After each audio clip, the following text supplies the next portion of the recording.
We are the only continent in the entire world where someone can't call themselves African. Yeah, Africa's allowed to decide what it calls its colonizers. It's allowed that. It wasn't Africans who said that the European colonizers can't be African. In actual fact, it was the European colonizers who drove the point home again and again and again and again, over and over again, that they were not African, because to be African was to be considered less than, because those were the rules of the time. Those were the rules they made. And so it stands. Africa recognized it. I don't know why you're taking issue with Africa. It's not Africa's fault, it's Europe. Now, I also take issue with you wanting to pretend. You're like, oh, I'm a democracy, baby. I wasn't born during apartheid. I wasn't there. It has nothing to do with me. You're my generation.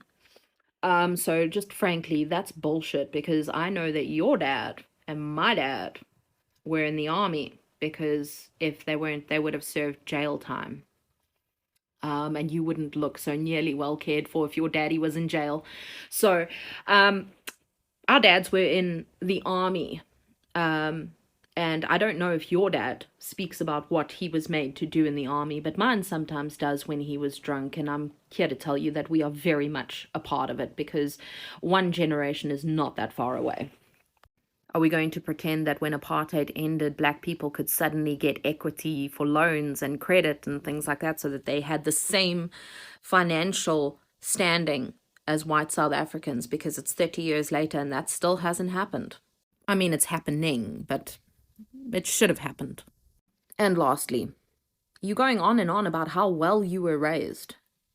Did your mom not teach you that it's really, really bad manners to insert yourself into someone else's conversation? Okay. But not only did you rudely insert yourself into someone else's conversation, you offered an opinion that was unwarranted, unasked for, and frankly unnecessary. That's pretty bad manners. That's shocking etiquette. And to then further that by demanding, in return for your rudeness and entitlement, that people show you kindness and respect and patience and offer you education, because you're demanding education. There's some audacity here. Really, you really have so much to learn and unlearn.